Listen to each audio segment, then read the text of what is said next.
নাঙ্গলকোটে খাদ্য বান্ধব কর্মসূচির চাউল বিক্রি। দেশ বাংলা নিউজ 24, সময়ের সাথে তারুণ্যের পথে। কুমিল্লার নাঙ্গলকোটের পেরিয়া ইউনিয়নে খাদ্য বান্ধব কর্মসূচির আওতায় 871 জন কার্ডধারীর মাঝে চাল বিক্রি করা হয়েছে।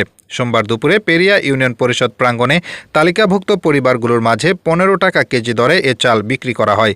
চাল বিক্রিকালে উপস্থিত ছিলেন পেরিয়া ইউনিয়ন ট্যাগ অফিসার ও নাঙ্গলকোট উপজেলা প্রাথমিক সহকারী শিক্ষা অফিসার মুহিবুল্লাহ, ইউনিয়ন পরিষদ সচিব কবির আহমেদ, ডিলার ওমর ফারুক, উপজেলা স্বেচ্ছাসেবক দল যুগ্ম আহ্বায়ক ইসরাফিল খান, উপজেলা কৃষক দল সভাপতি আবুল হাশেম, সহসভাপতি master Delwar Hossain, Peria ward BNP সভাপতি মোহাম্মদ ইব্রাহিম, বিএনপি নেতা আমিনুল ইসলাম ভুট্টু, পেরিয়া ইউনিয়ন স্বেচ্ছাসেবক দল আহ্বায়ক মনু মিয়া, ছাত্রনেতা সালাহ উদ্দিন, আপন খান সহ এলাকার গণ্যমান্য ব্যক্তিবর্গ।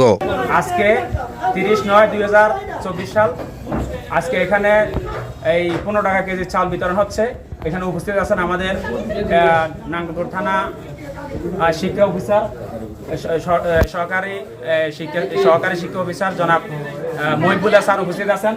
ফেরিয়া ইউনিয়নের সচিব স্যার সহকারে ফেরিয়া ইউনিয়নের সকল নেতৃবৃন্দ উপস্থিত আছেন এবং কি যাদের কার্ডধারী আমরা তাদেরকে শনাক্ত করে প্রত্যেকের বায়োডাটা চেক করে আমরা দিচ্ছি।